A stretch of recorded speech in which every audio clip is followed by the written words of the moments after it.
يا عبادي الذين أسرفوا على أنفسهم لا تقنطوا من رحمة الله.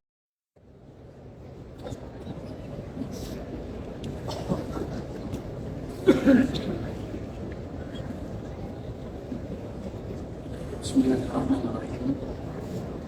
إن الحمد لله نحمده ونستعينه ونستغفره ونعوذ بالله من شرور أنفسنا ومن سيئات أعمالنا. من يهده الله فلا مضل له ومن يضلل فلا هادي له. أشهد أن لا إله إلا الله وحده لا شريك له وأشهد أن محمدا عبده ورسوله لا نبي بعد. أما بعد، يا أيها الذين آمنوا اتقوا الله حق تقاته ولا تموتن إلا وأنتم مسلمون. يا أيها الناس اتقوا ربكم الذي خلقكم من نفس واحدة وخلق منها زوجها وبث منهما رجالا كثيرا ونساء واتقوا الله الذي تساءلون به والأرحام إن الله كان عليكم رقيبا.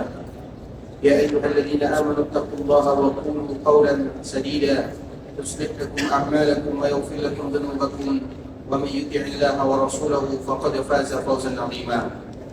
أما بعد، فإن أصدق الحديث كتاب الله وخير الهدي هدي محمد صلى الله عليه وسلم. شر الأمور محدثاتها فإن كل محدثة بدعة وكل بدعة ضلالة.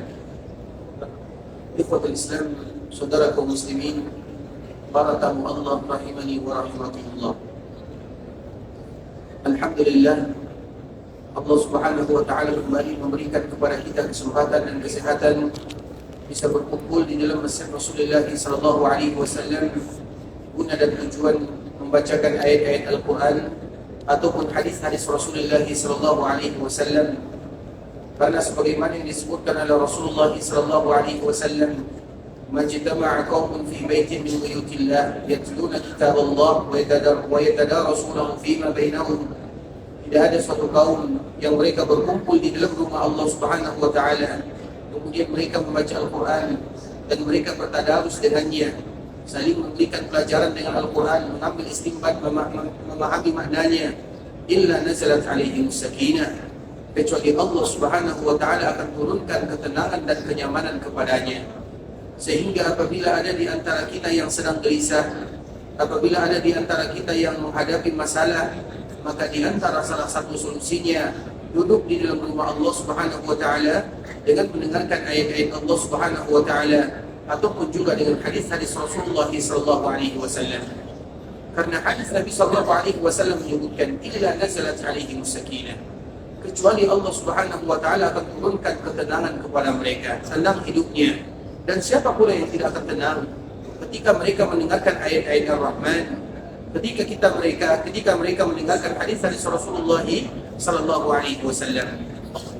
Sehingga ikhwatul Islam, di antara kelebihan dan di antara kemuliaan yang Allah Subhanahu wa taala hadiahkan kepada kita bersama ketika kita bisa berkumpul di dalam masjid Rasulullah sallallahu alaihi wasallam, dan harapan kita tentunya adalah bagaimana kita termasuk di antara hamba yang diberikan ketenangan dan kenyamanan oleh Allah Subhanahu wa taala dalam kehidupan dunia, dan juga agar Allah berikan kepada kita kebahagiaan di akhirat sana.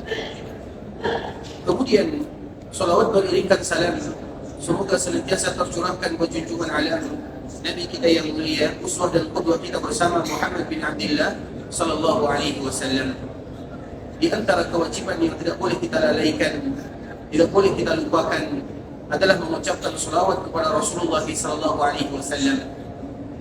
Karena Rasulullah sallallahu alaihi wasallam menyebutkan, man nasiya salata alayya, barang siapa di antara umatku yang lupa mengucapkan salawat, maka mereka akan salah di dalam melangkah menuju surga Allah Subhanahu wa taala. Artinya ikhwatul Islam, berarti ibadah salawat merupakan ibadah yang betul-betul ditekankan kepada seorang hamba untuk selalu mengucapkannya. Kalau seandainya ada di antara umat Nabi sallallahu alaihi wasallam yang lalai dari mengucapkannya karena kesibukannya, karena apabila mereka lalai, seolah-olah kering cintanya kepada Rasulullah sallallahu alaihi wasallam. Karena apabila kita mencintai sesuatu, maka akan selalu kita bayangkan, akan selalu ada di dalam hati kita. Misalnya kita mencintai anak-anak kita, walaupun kita jauh dari mereka, maka bayangan kita, pikiran kita akan selalu bersamanya.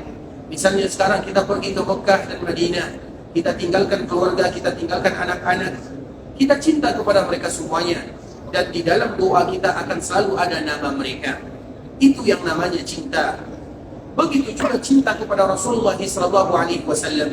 Kalau kita betul-betul cinta kepada Rasulullah SAW, berarti nama Nabi itu akan selalu ada di dalam jiwa dan raga, serta ada di dalam lisan dan bahasa kita. Itu yang namanya cinta kepada Rasulullah SAW.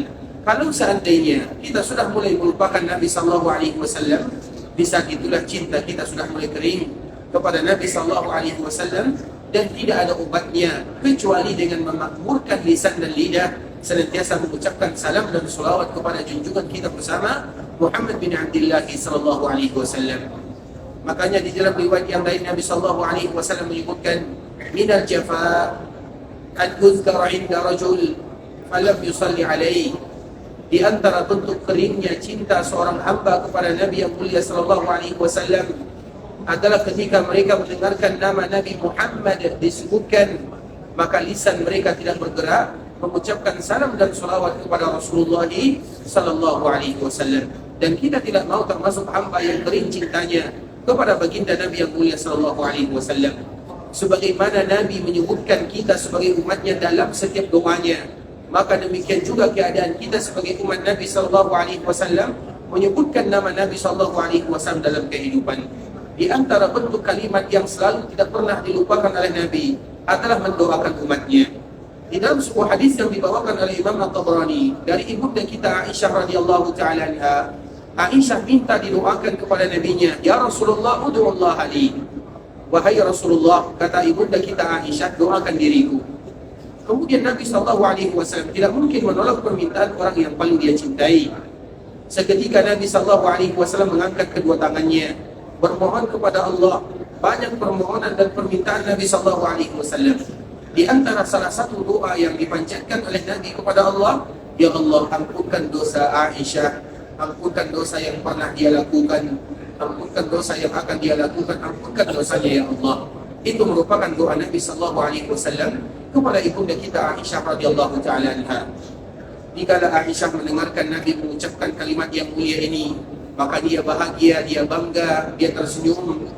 Kemudian dikala Nabi selesai berdoa, Nabi melirik kepada istrinya Aisyah dan mengatakan, "Ayasurruki du'ai." Wahai Aisyah, apakah engkau bahagia dengan doa yang aku panjatkan kepada Allah? Maka ketika itulah Aisyah mengatakan, "Iya ya Rasulullah, aku bahagia, aku bangga, aku gembira karena engkau mendoakan diriku kepada Allah agar Allah ampunkan dosa-dosaku." Kemudian apa kata Rasulullah SAW? "Wahai Aisyah, ketahuilah, doa yang aku panjatkan kepada Allah untuk dirimu, itu jugalah doa yang selalu aku panjatkan kepada Allah untuk umat-umatku. Setiap kali melaksanakan ibadah salat, terutama ibadah salat malam, maka di saat itulah Nabi menyisipkan doanya untuk kita sebagai umatnya. Ya Allah, ampunkan dosa umatku." Begitulah sayangnya Rasulullah SAW kepada kita bersama. Tidak ada hari yang Nabi lewati kecuali ada umat di dalam doa Nabi SAW. Kemudian tiba-tiba ada umat Nabi SAW, satu hari yang mereka lewati, 2 hari yang mereka lewati, 1 minggu, 1 bulan, 1 tahun, mereka lupa mengucapkan, hanya sekedar mengatakan sallallahu alaihi wasallam, atau hanya sekedar menyebutkan Allahumma salli ala Muhammad. Umat apa? Apakah cinta ini yang akan mereka berikan kepada Nabi sallallahu alaihi wasallam?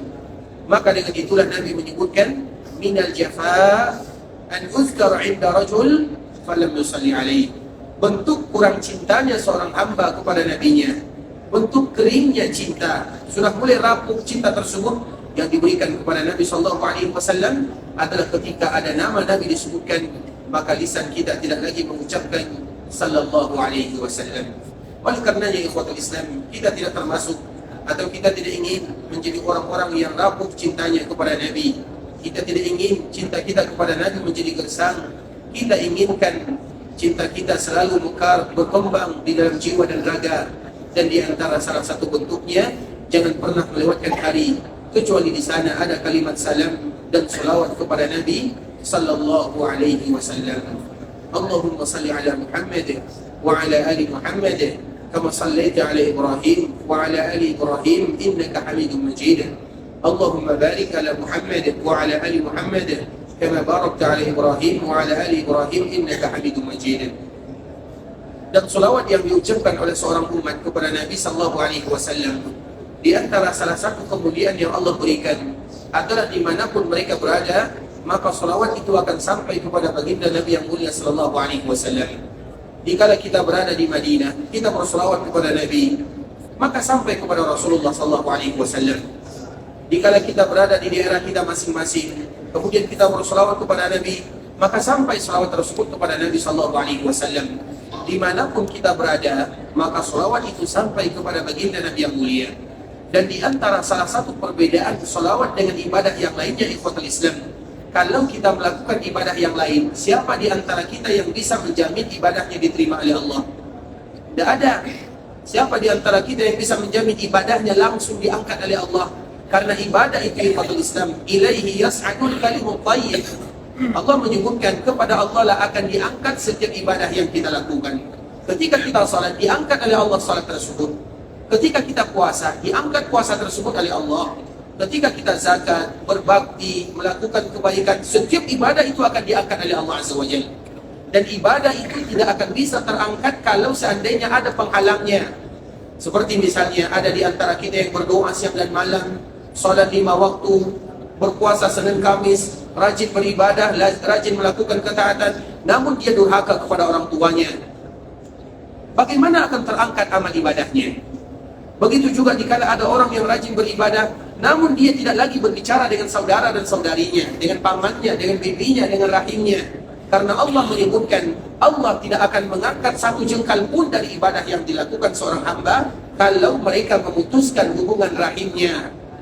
Artinya, ikhwatul Islam, tidak ada di antara kita yang bisa memberikan jaminan kalau kita beribadah, maka ibadah tersebut langsung diterima oleh Allah. Dan di antara bentuk Allah menerima ibadah, Allah akan angkat ibadah tersebut. Dan kita tahu apa arti kalimat diangkat. Artinya langsung diperlihatkan kepada Allah Subhanahu wa ta'ala. Ilaihi yas'adul kalimut thayyib. Kepada Allah akan diangkat kalimat-kalimat yang bagus. Artinya ibadah yang dilakukan seorang hamba. Nah, tidak ada di antara kita yang bisa memberikan jaminan. Artinya semua ibadah yang kita lakukan, tidak ada di antara kita yang bisa memastikan, oh ibadah yang aku lakukan pasti diterima. Tidak ada. Yang bisa kita lakukan adalah berharap, ya Allah, terima amal ibadahku. Seperti misalnya, jika sekarang kita melaksanakan ibadah umrah, apa yang harus kita doakan? Atau apa yang harus kita minta? Kita meminta sebagaimana yang diminta oleh Nabi Ibrahim dan Nabi Ismail. Rabbana taqabbal minna. Itu yang bisa kita lakukan.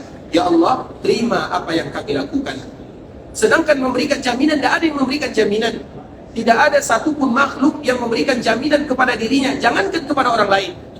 Tidak ada satupun makhluk selain Nabi, selain Rasul, yang bisa memberikan jaminan kepada dirinya kalau dirinya akan diterima ibadahnya oleh Allah Subhanahu wa ta'ala. Jangankan kita manusia biasa, ikhwatul Islam, tidakkah kita tahu Abu Bakar As-Siddiq bagaimana dikala dia meninggal? Tidakkah kita tahu Umar bin Khattab bagaimana dia meninggal?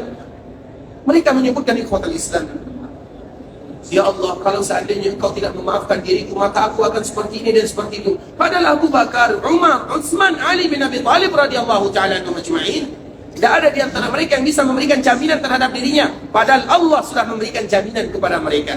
Tiba-tiba ada di antara kita, di antara manusia yang mengatakan, aku jamin untuk kalian surga, aku jamin untuk kalian tidak akan masuk ke dalam neraka. Apakah mereka lebih mulia dari Abu Bakar dan Umar radhiyallahu ta'ala anhuma? Yang namanya manusia, tidak ada yang menjamin ibadah langsung diterima. Yang bisa kita lakukan berharap dan meminta kepada Allah. Nah, itu secara umum adalah amal ibadah. Kecuali satu. Di antara salah satu ibadah yang akan langsung sampai adalah ibadah salawat yang diucapkan oleh seorang hamba kepada Nabi yang mulia sallallahu alaihi wasallam. Kalau ibadah yang lainnya tidak ada jaminan, tapi kalau kita mengucapkan salawat kepada Nabi sallallahu alaihi wasallam, maka kita ingat, lillahi malaikatun sayyahin fil ard. Sesungguhnya Allah memiliki malaikat-malaikat yang mereka akan berjalan di permukaan bumi. Apabila ada orang yang berselawat kepada Nabi, selawat ini langsung dibawa. Begitulah ibaratnya. Artinya, ikhwatul Islam, kita tidak bisa memberikan jaminan bahwa amal ibadah yang lainnya langsung diambil, diterima oleh Allah Subhanahu wa ta'ala, kecuali ibadah selawat kepada Rasul kita yang mulia sallallahu alaihi wasallam. maka janganlah pernah kita bosan mengucapkan salam dan salawat kepada Rasulullah sallallahu alaihi wasallam dimanapun kita berada, kapanpun kita, dimanapun kita berada dan kapanpun, maka salawat itu akan sampai kepada Nabi. Dan itulah yang diucapkan oleh Zainal Abidin, salah seorang cicinya Rasulullah sallallahu alaihi wasallam, ma anta wa man bil Andalus illa sawa.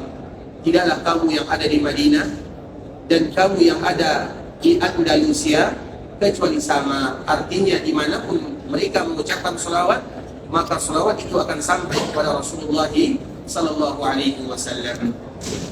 Ikhwatul Islam, saudara kaum muslimin, para tetamu Allah rahimani wa rahimakumullah. Pada kesempatan yang berbahagia ini, kita akan kembali melanjutkan pembahasan kita yang sebelumnya, yaitu masih berkaitan dengan Khalifah Rasulullah sallallahu alaihi wasallam, seorang yang apabila keimanannya ditimbang dengan keimanan semua manusia yang ada, maka akan berat keimanan Abu Bakar As-Siddiq radhiyallahu taala anhu. Abu Bakar As-Siddiq radhiyallahu taala anhu, ikhwatul Islam, kemarin kita menyebutkan secara fisik mungkin Abu Bakar As-Siddiq radhiyallahu taala anhu tidak terlalu kuat sebagaimana kuatnya sahabat-sahabat yang lainnya. Tapi kalau seandainya masalah iman dan masalah hati, maka Abu Bakar yang pertama. Bahkan disebutkan ikhwatul Islam, orang yang paling mulia setelah para nabi dan para rasul. Misalnya yang paling mulia adalah para rasul. Dari rasul ini yang paling mulia adalah ulul azmi. Dari ulul azmi ini yang paling mulia adalah Nabi Ibrahim dan Nabi Muhammad sallallahu alaihi wasallam. Dari dua nabi ini yang paling mulia adalah Muhammad bin Abdullah sallallahu alaihi wasallam. Kemudian setelah para rasul turun lagi, yang paling mulia adalah para nabi dan para rasul. Kemudian turun lagi, yang paling mulia setelah mereka semua adalah Abu Bakar As-Siddiq radhiyallahu taala anhu. Bukan hanya dari kalangan umat Nabi, dari kalangan semua umat, mulai dari umat Nabi Adam sampai umat terakhir, maka Abu Bakar yang pertama kali derajatnya setelah para nabi dan para rasul. Jadi Abu Bakar ini, ikhwatul Islam, bukan sembarangan. Abu Bakar As-Siddiq radhiyallahu taala anhu betul-betul dimuliakan oleh Allah Subhanahu wa taala. Iya, secara fisik mungkin dia tidak kuat, namun dia memiliki iman yang paling kuat. Apapun yang disampaikan oleh Nabi sallallahu alaihi wasallam, maka dialah yang pertama kali menjujurkan atau membenarkan Rasulullah sallallahu alaihi wasallam. Jadi ikhwatul Islam, kecintaan Nabi sallallahu alaihi wasallam kepada Abu Bakar ini sangat jelas sekali. Bahkan Rasulullah sallallahu alaihi wasallam pernah ada masalah antara Abu Bakar dengan Umar radhiyallahu taala anhuma. Dan kita tahu ikhwatul Islam, para sahabat Nabi, mereka juga manusia biasa. Mereka juga kadang-kadang ada masalah di antaranya. Walaupun secara umum mereka adalah hamba yang diridhai oleh Allah dan hamba yang pasti masuk ke dalam surga Allah Subhanahu wa taala. Tetapi mereka juga manusia, ada salahnya. Kita tidak mengatakan para sahabat, karena para sahabat itu maksum secara umum. Tapi kalau secara individu, mereka manusia biasa, mereka melakukan kesalahan. Dan sebelum mereka melakukan kesalahan, Allah menyebutkan mereka sudah minta maaf kepada Allah Subhanahu wa taala. Artinya mereka sudah diampunkan oleh Allah sebelum mereka melakukan kesalahan. Bisa dipahami? Mereka sudah diampunkan oleh Allah Subhanahu wa taala sebelum mereka melakukan kesalahan tersebut. Kita mengatakan, apakah ada di antara para sahabat yang melakukan kesalahan, kesilafan? Tidak ada manusia yang tidak melakukan kesalahan dan kesilapan, semuanya tanpa terkecuali. Tapi ingat, untuk para sahabat Nabi, Allah sudah ampunkan mereka sebelum mereka melakukan kesalahan tersebut. Maka wajar Allah mengatakan radhiyallahu anhum wa radu'an. Dan itu merupakan keyakinan yang harus kita ketahui. Sehingga apabila ada di antara kita yang mempelajari sejarah para sahabat Nabi, kemudian mereka melihat ada masalah ini, ada masalah itu, apapun masalah yang terjadi kepada sahabat Nabi, maka ucapkanlah radhiyallahu anhum wa radu'an. Jangan pernah ada kaum muslimin, mereka yang sakit hatinya kepada sahabat Nabi sallallahu alaihi wasallam. Karena apabila kita sakit hati kita kepada sahabat Nabi, maka kita yang akan dihukum oleh Allah Subhanahu wa taala. Itu poin penting yang harus kita ketahui. Tidak ada satupun mereka yang mencela sahabat Nabi, yang sakit hatinya kepada sahabat Nabi, kecuali Allah Subhanahu wa taala akan kasarkan hatinya. Contohnya misalnya ikhwatul Islam, ada orang, kejadian ini di sebuah daerah yang bernama Khurasan. Kemudian ada orang yang sedikit mengatakan tentang Abu Hurairah radhiyallahu taala anhu. Abu Hurairah adalah sahabat yang kita ketahui bagaimana hadisnya. orang yang paling banyak meriwayatkan hadis dari Nabi sallallahu alaihi wasallam. Bahkan kalau seandainya kita perhatikan dalam kutubus sittah, Sahih Bukhari, Muslim, Abu Dawud, At-Tirmidzi, An-Nasa'i, Imam Ibnu Majah disebut dengan kutubus sittah, yang pertama kali terbanyak meriwayatkan hadis dari Nabi adalah sahabat Abu Hurairah radhiyallahu taala anhu. Kemudian setelahnya baru Aisyah radhiyallahu taala anha, Anas bin Malik, Abdullah bin Abbas, Abu Sa'id Al-Khudri, dan juga sahabat-sahabat yang lainnya. Abu Hurairah ini ikhwatul Islam, dia bersua dengan Nabi tidak terlalu lama, baru setelah terjadinya perang Khaybar. Dan kita selalu menyebutkan perang Khaybar. Kapan terjadi perang Khaybar? Siapa yang masih ingat kapan terjadi perang Khaybar? Tahun ke-6, ke-5, ke-4, ada yang tahu? Tahun ke-7? 6 atau 7? Silakan, Masya Allah, Barakallah, Allah jika khairan. Tahun ke-7 Hijriah. Perang Khaybar terjadi pada tahun ke-7 Hijriah. Artinya ikhwatul Islam,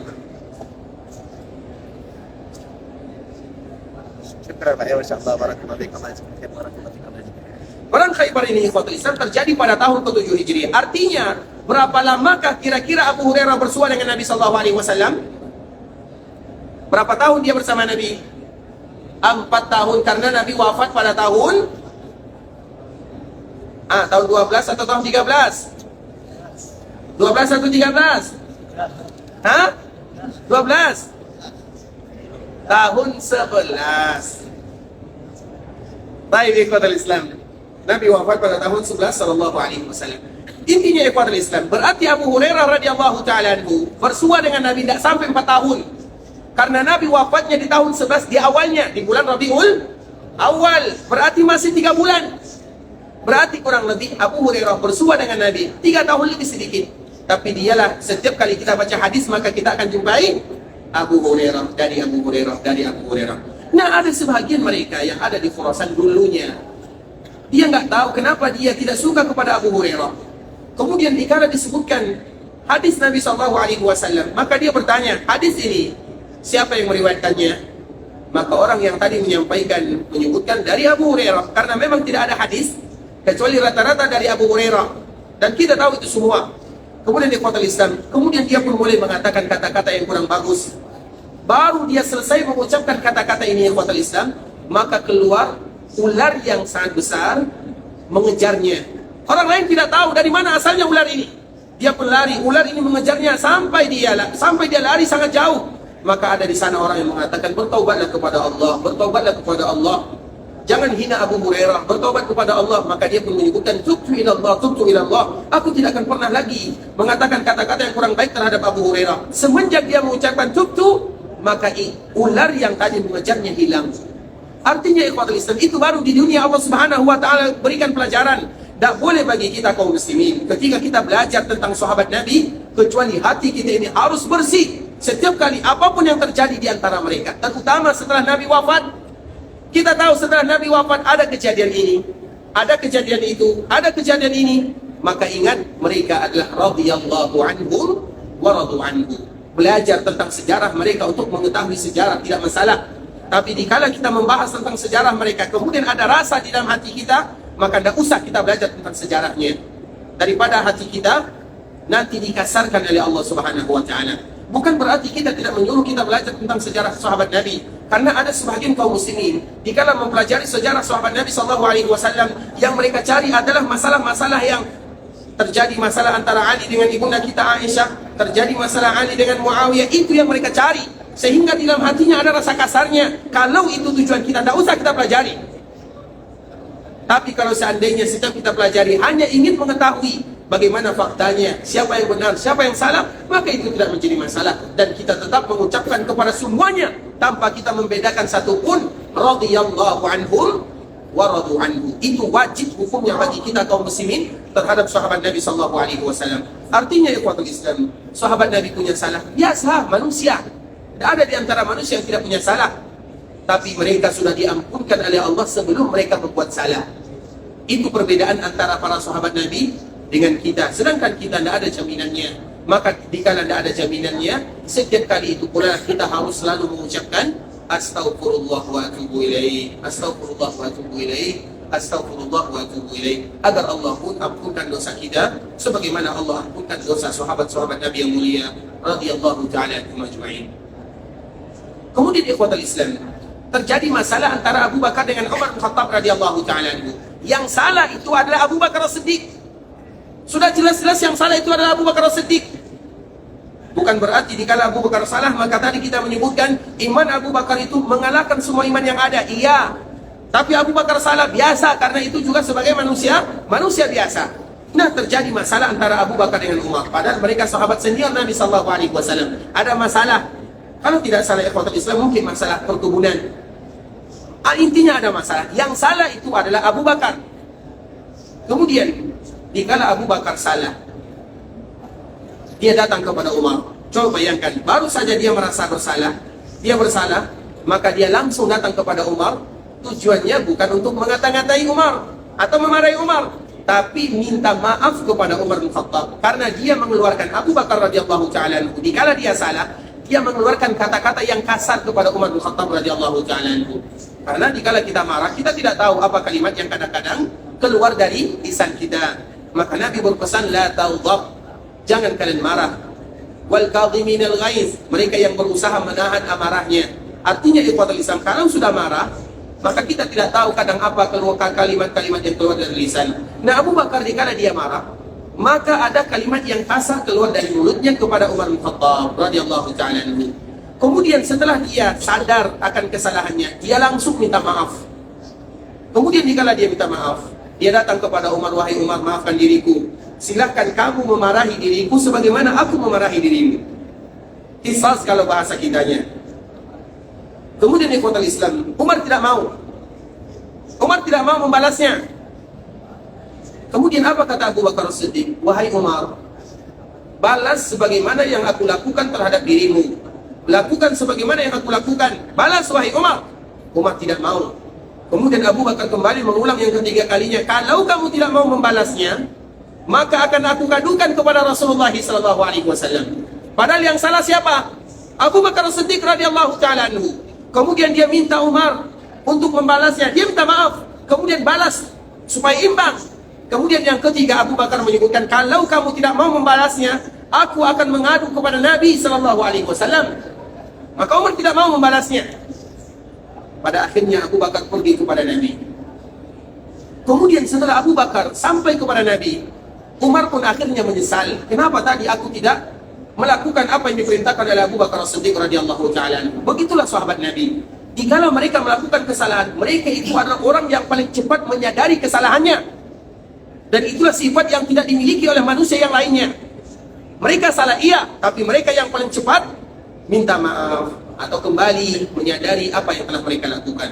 Kemudian dikala Abu Bakar datang kepada Nabi, dan Umar pada akhirnya menyesal, kenapa tadi aku tidak melakukan apa yang diperintahkan oleh Abu Bakar As-Siddiq. Maka akhirnya Umar menyusul Abu Bakar As-Siddiq, dan sudah dijumpai Abu Bakar ternyata sudah berada di samping Nabi SAW. Abu Bakar menceritakan semuanya. Ya Rasulullah, aku salah kepada Umar bin Khattab. Kemudian aku marah kepadanya, aku mengatakan kata-kata seperti ini. Kemudian setelahnya aku sadar aku salah. Kemudian aku minta maaf. Kemudian aku mengatakan kepada Umar, ya Umar, balas sebagaimana yang aku lakukan. Diceritakan oleh Abu Bakar kepada Nabi SAW semuanya. Kemudian dikala Umar datang, apa yang terjadi ikhwatul Islam? Dia mengucapkan salam kepada Nabi, mengucapkan salam kepada Abu Bakar As-Siddiq. Namun Nabi tidak menoleh kepada Umar bin Khattab sedikit pun. Tidak menoleh itu ikhwatul Islam bukan perkara yang mudah. Misalnya, kalau ada istri kita yang marah, kita mengucapkan salam, dia tidak melihat kita, apa yang akan kita lakukan? Atau sebaliknya, itu bukan perkara yang mudah. Atau misalnya ada kawan kita, kita mengucapkan salam, dia tidak menoleh, bahkan mengucapkan salam dia tidak mau menjawabnya, dia tidak melihat kita, maka tentunya kita bertanya-tanya, apa salahku? Nah, begitu juga dengan Umar bin Khattab. Dikala dia datang mengucapkan salam, Nabi tidak melihatnya. Misalnya dia datang dari arah kanan, maka Nabi memalingkan wajahnya ke arah kiri. Dia berputar ke arah kiri, Nabi palingkan wajahnya ke arah kanan. Itu yang dilakukan oleh Nabi SAW. Apa maknanya? Nabi marah kepada Umar bin Khattab radhiyallahu ta'ala anhu. Padahal yang salah siapa? Abu Bakar pertamanya. Kemudian Nabi tidak melihatnya. Dan Nabi menyebutkan, jangan kalian ganggu sahabatku. Jangan kalian ganggu sahabatku. Dulu pertama kali dakwah ini muncul, dikala semua manusia mereka mengatakan kazabta, kamu ini dusta, kamu berbohong. Karena semua orang mengatakan Nabi SAW berdusta, Nabi berbohong. Satu-satunya yang mempercayai Nabi SAW adalah Abu Bakar As-Siddiq radhiyallahu ta'ala anhu. Dia menyebutkan sadaqta. Kalian mengucapkan kadzabta, dia menyebutkan sadaqta. Jangan kalian ganggu sahabatku. Dulu dikala kali pertama kali berdakwah, semua orang tidak ada yang membantu dakwahku. Abu Bakar yang mengulurkan tangannya membantu dakwahku, mengulurkan hartanya untuk membantu dakwah Nabi SAW. Sehingga apa kata Abu Bakar As-Siddiq? Dikala aku melihat Nabi marah, aku mulai merasa kasihan kepada Umar bin Khattab karena dimarahi oleh Nabi SAW. Itu Umar bin Khattab radhiyallahu ta'ala anhu. Apakah pantas kalau seandainya ada manusia disebutkan Abu Bakar As-Siddiq radhiyallahu ta'ala anhu, kemudian mereka mengatakan kalimat-kalimat yang tidak bagus, Umar saja dimarahi oleh Nabi SAW. Bagaimana kalau seandainya Umar di akhir zaman? Misalnya mereka yang mengatakan kalimat-kalimat yang tidak bagus terhadap Abu Bakar As-Siddiq radhiyallahu ta'ala anhu. Bisa dipahami ikhwatul Islam? Artinya begitulah cinta Nabi SAW kepada dirinya. Abu Bakar orang yang paling dicintai oleh Nabi. Makanya dikala terjadi peperangan Khandaq, tadi perang Khaybar terjadi pada tahun ke-7. Kalau perang Khandaq terjadi pada tahun berapa? Tahun ke? Siapa yang jawab? Angkat tangan. Betul nih? Apa buktinya perang Khandaq terjadi pada tahun ke-5? Ya itu sudah memang tahun ke-5. Itulah buktinya. Masya Allah, barakallahu. Silakan. Baik, ikhwatul Islam, dikala terjadi perang Khandaq pada tahun ke-5 Hijriah,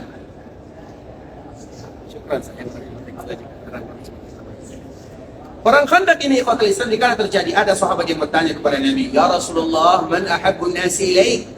Siapa manusia yang paling kau cintai? Apa jawaban Nabi? Aisyah.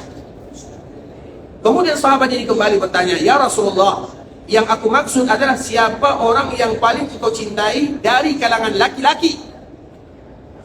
Maka Nabi SAW mengatakan abuha, ayahnya. Ini merupakan hadis yang luar biasa ikhwatul Islam. Tidak ada main-mainnya di sana. Betul-betul Nabi SAW mencintai Abu Bakar As-Siddiq radhiyallahu ta'ala anhu. Artinya begitulah kedudukan Abu Bakar As-Siddiq, sehingga jangan pernah ada di antara kaum muslimin mereka yang melecehkan, menghina para sahabat secara umum, apalagi Abu Bakar As-Siddiq radhiyallahu ta'ala anhu. Dan kita lihat di zaman sekarang ini, sudah banyak di antara mereka yang berani melecehkan sahabat-sahabat Nabi radhiyallahu ta'ala anhum ajma'in, terkhusus Abu Bakar dan Umar radhiyallahu ta'ala anhum. Ingat, Allah akan berikan hukuman kepada mereka di dunia sebelum Allah berikan hukuman kepada mereka di akhirat sana. Karena mereka merupakan orang-orang yang paling dicintai oleh Rasulullah SAW. Dan di antara makna cinta kepada Nabi, mencintai apa yang dicintai oleh Nabi SAW. Itu baru namanya cinta kepada Rasulullah. Semua yang dicintai Nabi, maka kita cinta kepada apa yang dicintai oleh Nabi. Kenapa demikian? Karena kita cinta kepada Nabi SAW. Kemudian di ikhwatul Islam, pada pertemuan sebelumnya kita menjelaskan tentang di antara salah satu yang dilakukan oleh Abu Bakar As-Siddiq setelah Nabi SAW wafat adalah memerangi orang-orang yang tidak membayar zakat. Makanya dalam sebuah riwayat disebutkan, hadis yang dikeluarkan oleh Imam Bukhari dari Abu Hurairah radhiyallahu ta'ala anhu, lamma tuwfiya Rasulullah SAW, ketika Nabi SAW wafat, maka banyak di antara mereka kafar man kafar, banyak di antara mereka yang ingkar, banyak di antara mereka yang keluar dari agama Islam. Kemudian maka Abu Bakar As-Siddiq radhiyallahu ta'ala anhu ingin memerangi orang-orang yang tidak mau membayar zakat. Faqala Umar, kaifa tuqatilun nas? Maka Umar mengatakan, bagaimana engkau akan memerangi manusia? Wa qad qala Rasulullah sallallahu alaihi wasallam, dan Nabi sudah menyebutkan, umirtu an uqatilan nas hatta yaqulu la ilaha illallah. Faman qalaha faqad asama minni maluhu wa nafsuhu illa bihaqqih wa hisabuhu 'ala Allah. Artinya ikhwatul Islam, dikala Abu Bakar ingin memerangi orang-orang yang tidak mau bayar zakat, maka Umar protes, kaifa tuqatilun nas? Bagaimana engkau akan memerangi manusia? Mereka itu mengucapkan kalimat la ilaha illallah. Sebagaimana pembahasan yang kemarin kita jelaskan, Umar mengatakan kepada Abu Bakar As-Siddiq, kaifa tuqatilun nas Waqad qala Rasulullah sallallahu alaihi wasallam, "Umirtu an uqatilan nasa hatta yaqulu la ilaha illallah." Nabi sallallahu alaihi wasallam mengatakan, aku diperintahkan oleh Allah untuk memerangi manusia sampai mereka mengucapkan kalimat la ilaha illallah. Artinya, apabila mereka mengucapkan kalimat la ilaha illallah, tidak boleh lagi diperangi.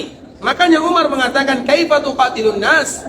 Kenapa engkau wahai Abu Bakar memerangi manusia yang tidak bayar zakat? Bukankah mereka mengucapkan kalimat la ilaha illallah? Dan itu pembahasan yang kita sebutkan kemarin di Ikhwatul Islam, yang mana kita akan kembali mengulangnya. Kemudian faman qalaha faqad asama minni damuhu wa maluhu wa nafsuhu. Barang siapa yang mengucapkan kalimat la ilaha illallah, maka dirinya terjaga, hartanya terjaga, kehormatannya terjaga, illa bihaqqi, kecuali dengan haknya, wa hisabuhu 'ala Allah, dan perhitungannya dikembalikan kepada Allah Subhanahu wa taala. Nah, di dalam ayat ini ikhwatul Islam, secara umum semua mereka yang mengucapkan la ilaha illallah maka akan dijaga dalam kehidupan dunia.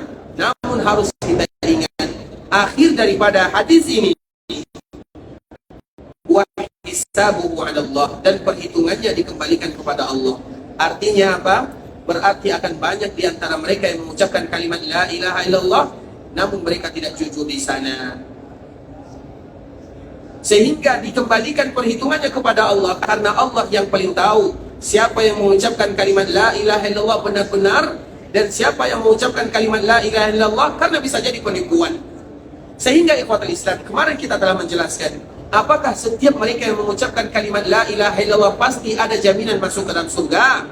Kemarin kita telah menjelaskan, iya, semestinya iya. Setiap mereka yang mengucapkan kalimat la ilaha illallah pasti masuk ke dalam surga. Namun kita juga harus tahu, kalimat la ilaha illallah ada rukunnya, ada syaratnya, dan wajib bagi kita semua untuk tahu, agar kita termasuk dalam hadis Nabi sallallahu alaihi wasallam, "Man kana akhiru kalamihi la ilaha illallah dakhala al-jannah."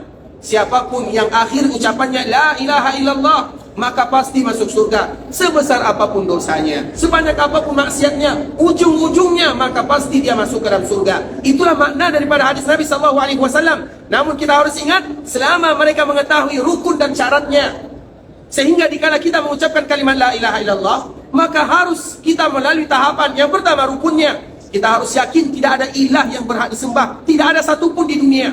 Makanya kalimat la artinya tidak. La itu ikhwatul Islam di dalam bahasa Arab ada tingkatannya. Adalah untuk melarang, jangan kamu makan, la takul, jangan kamu lakukan, la taf'al. Itu namanya la, larangan.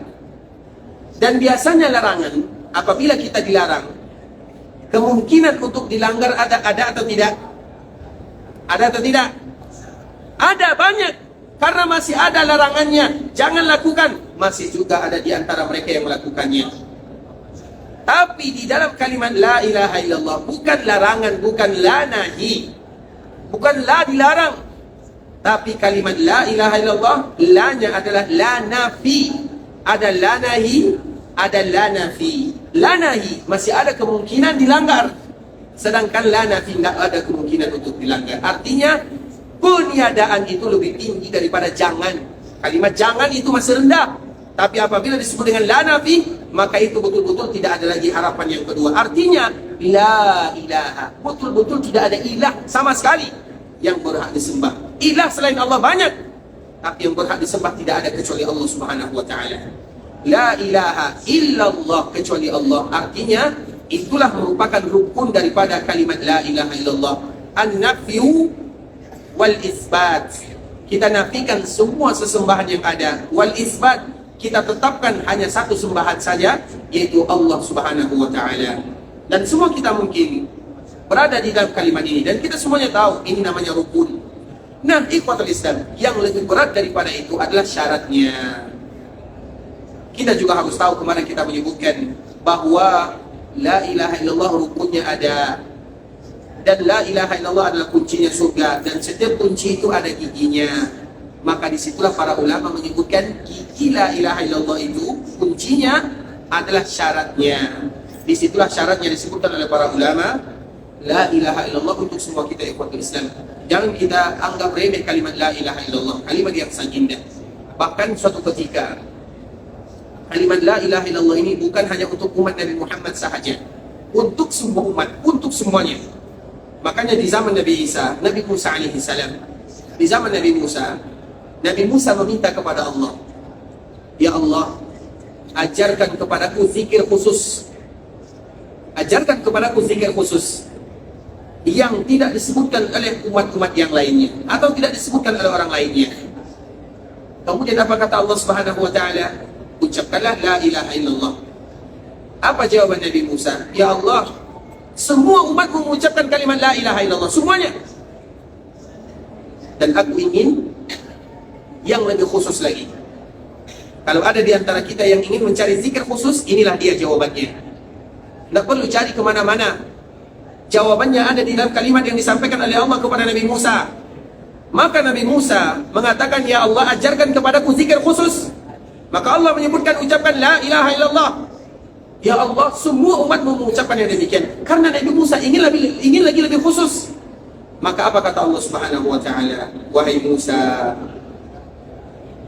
tidak ada yang khusus kecuali la ilaha illallah. Kalau seandainya kalimat la ilaha illallah ditimbang dan semua kesalahan-kesalahan dan dosa yang ada di bumi Allah juga ditimbang selain kesyirikan, maka akan melebihi atau akan memberatkan, atau timbangan la ilaha illallah akan mengalahkan semuanya. Makanya Allah menyebutkan di ikhwatul Islam, aku tidak peduli apabila ada hambaku yang datang membawa dosa segunung.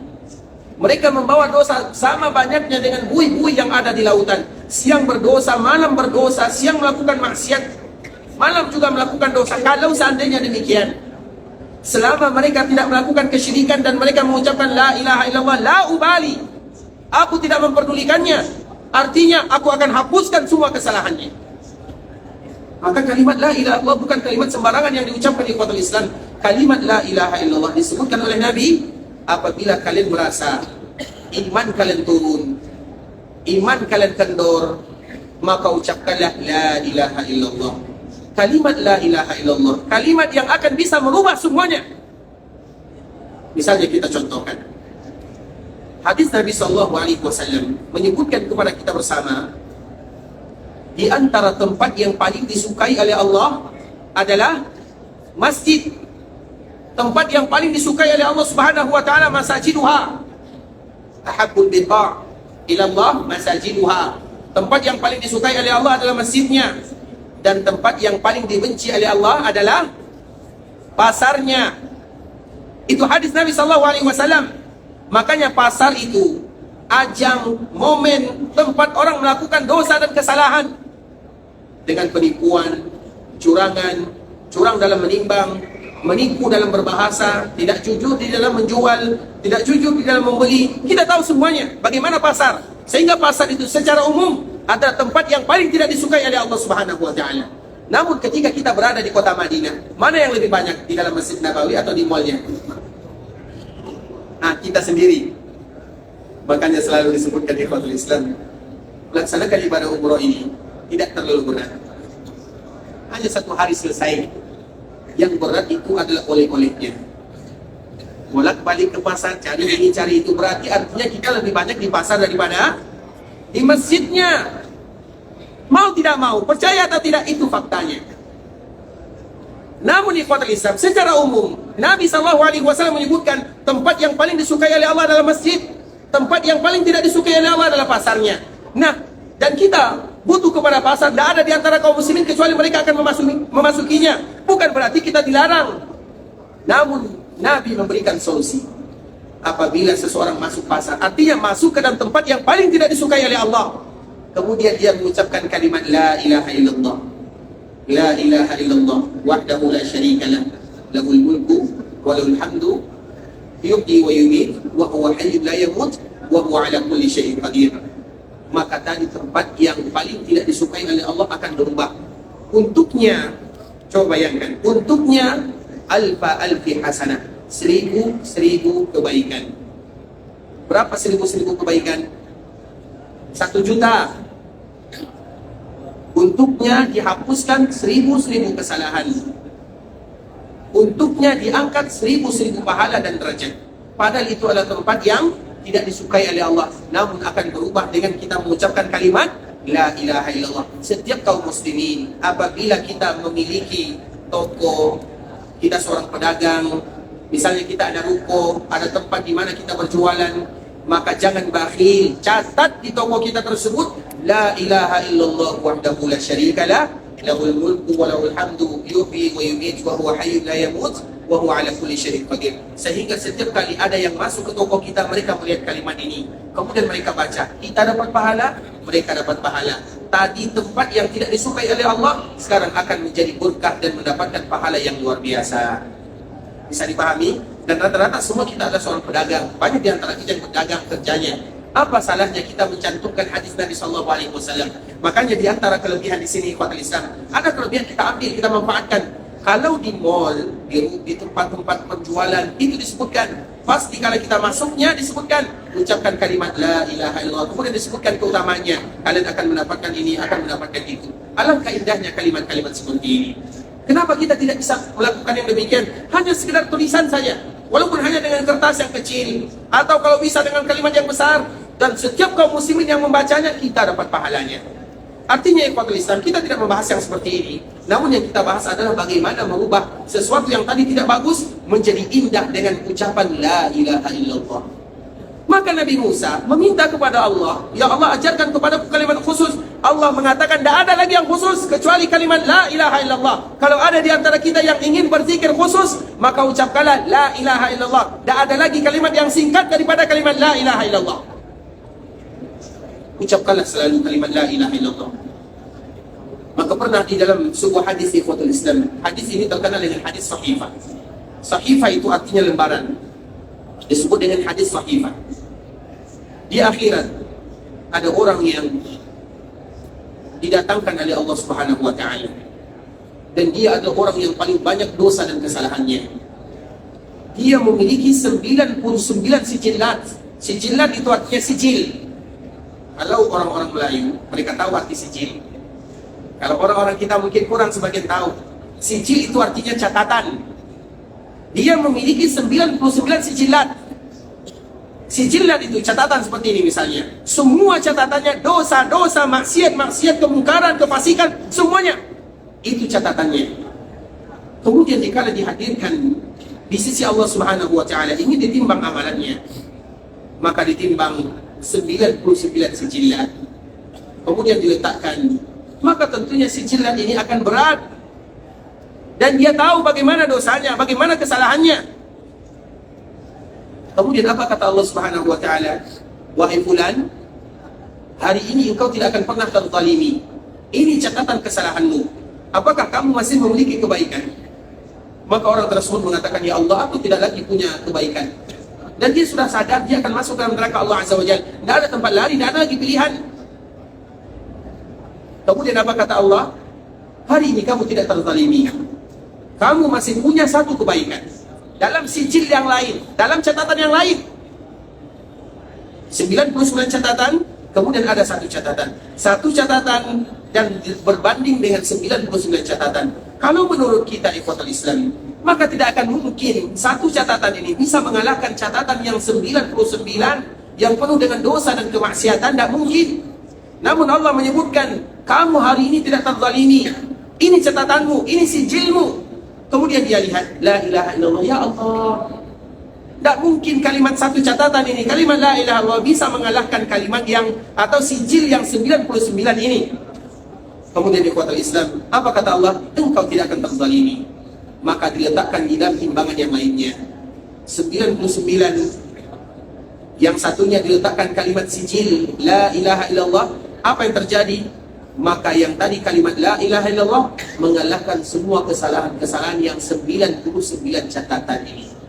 Artinya ikhwatul Islam, disitulah artinya bahwa kalimat La ilaha illallah adalah alasan Allah ingin menghapuskan dosa hambanya. Ada alasan Allah Subhanahu wa taala ingin mengangkat derajatnya.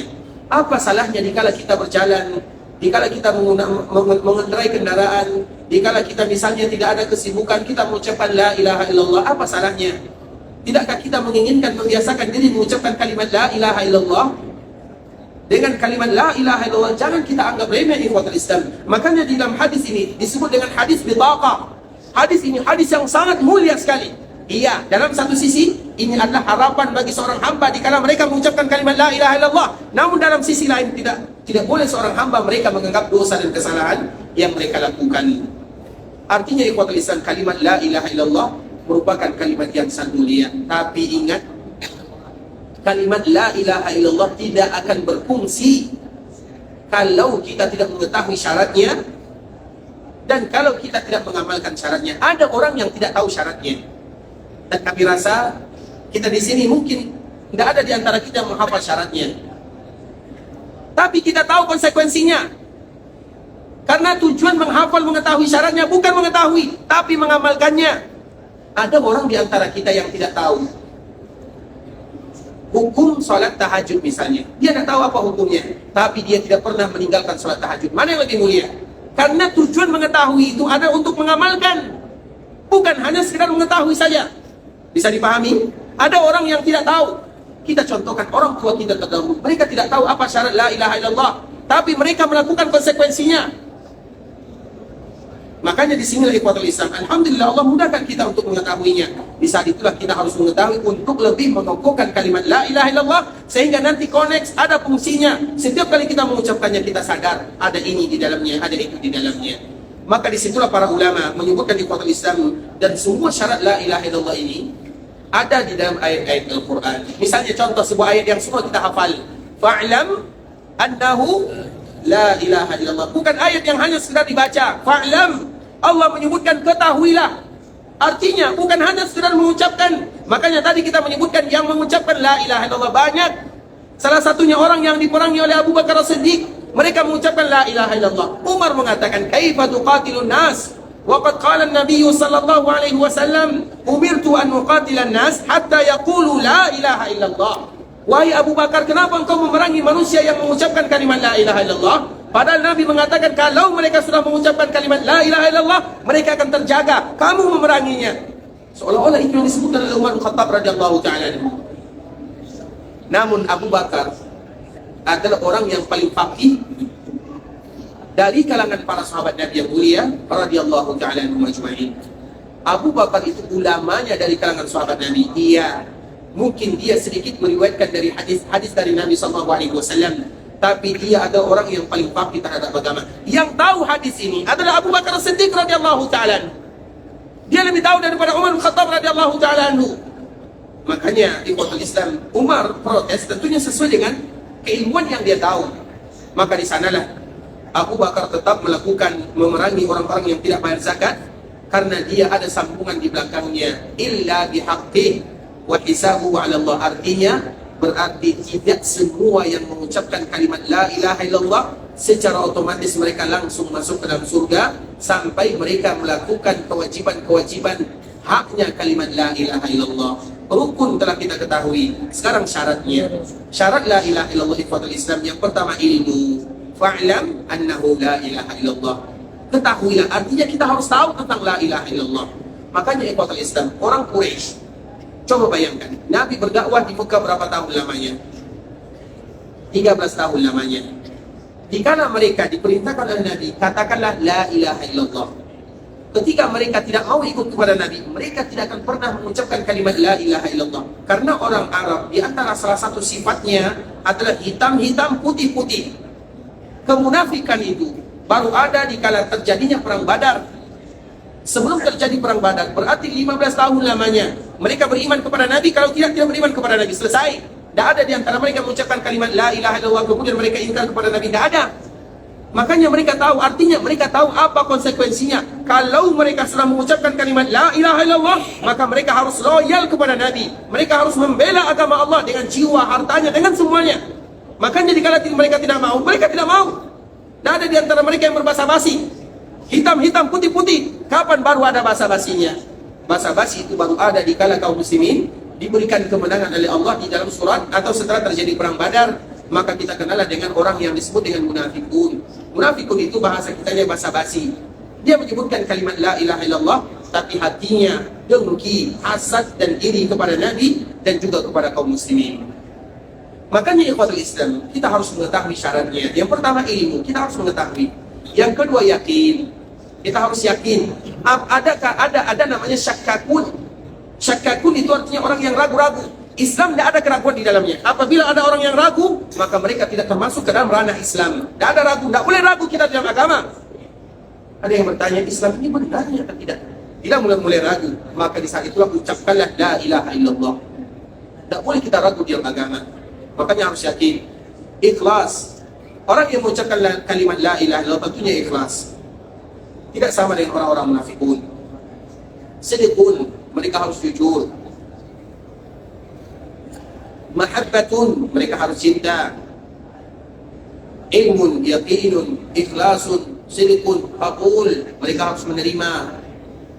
Kemudian inqiyad, mereka harus tunduk dan patuh terhadap kalimat la ilaha illallah. Ilmun, yaqinun, ikhlasun, sidqun, mahabbatun, qabul, wal inqiyad, itu merupakan di antara bentuk yang disebutkan oleh para ulama tentang syaratnya kalimat la ilaha illallah. Dan semua kita termasuk ke dalamnya. Tapi mungkin kita tidak bisa menyebutkan, oh ini syaratnya 1, 2, dan 3. Tapi bagaimanapun ikhwatul Islam, kita juga harus mengetahui, karena ini merupakan di antara kewajiban kita bersama, agar kita tetap berada dalam kalimat la ilaha illallah. Semoga kita hidup dalam kalimat la ilaha illallah, dan semoga kita pun wafat dalam kalimat la ilaha illallah. Ikhwatul Islam, saudara kaum muslimin, para tamu Allah rahimani wa rahimakumullah, sampai di sini pembahasan yang bisa kami jelaskan tentang la ilaha illallah, dan nanti insyaallah akan kita paparkan lebih jelas lagi agar kita tahu ternyata kalimat ini merupakan kalimat yang mulia, kalimat yang sangat indah, yang tidak boleh bagi kita melewatkan begitu saja. Makanya kita harus ada target la ilaha illallah, ucapkan kalimat la ilaha illallah, la ilaha illallah, la ilaha illallah, karena kalimat ini adalah kalimat yang akan merubah segala-galanya.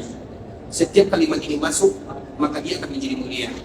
Setiap kali kita berdoa, maka selipkanlah di dalam doa kita kalimat la ilaha illallah wahdahu la syarika lahu al-mulku wa al-hamdu wa ala kulli syai'in qadir. Dikala kita membaca salat atau dikala kita salat, kita tahu awal daripada kita salat adalah dengan takbir. Kemudian setelah takbir, apa yang biasanya kita baca? Doa iftitah. Doa iftitah itu kurang lebih jumlahnya 12. Ada 12 versi bahasa yang diajarkan oleh Nabi bagaimana kita membaca doa iftitah. Mana yang paling bagus di antara doa iftitah? Mudah saja jawabannya. Yang paling bagus yang ada kalimat la ilaha illallah di dalamnya. Carilah nanti. Setiap yang ada kalimat la ilaha illallah di dalamnya, maka itulah doa iftitah. Artinya ikhwatul Islam, kalimat la ilaha illallah akan bisa merubah segala-galanya menjadi yang paling indah. Ikhwatul Islam, saudara kaum muslimin, para tamu Allah rahimani wa rahimakumullah, sampai di sini pembahasan yang bisa kami jelaskan. Yang benar dari Allah Subhanahu wa taala, yang salah sudah pasti dari diri kami pribadi, karena kurangnya ilmu kami, karena kebodohan dan karena kejahilan kami.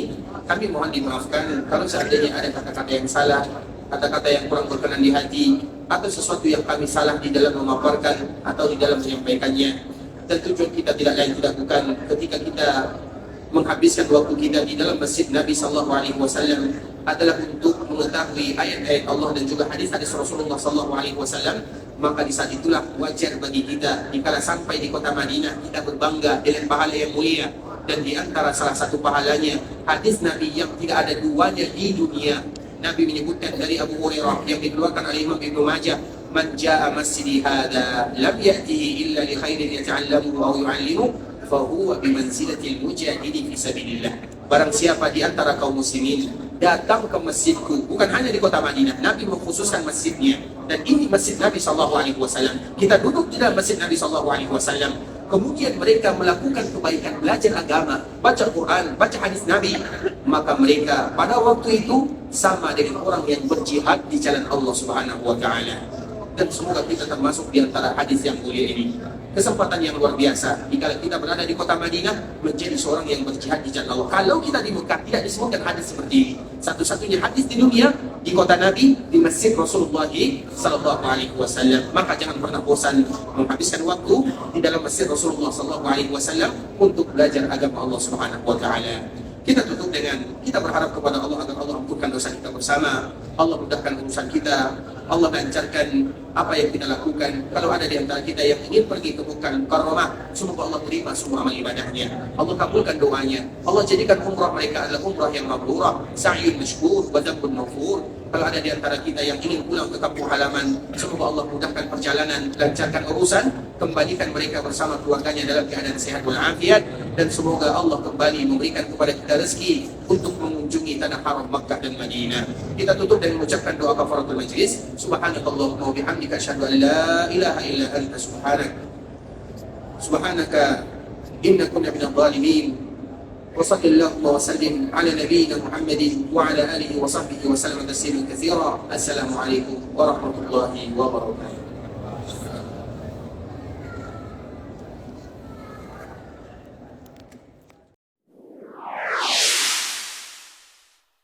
قل يا عبادي الذين أسرفوا على أنفسهم لا تقنطوا من رحمة الله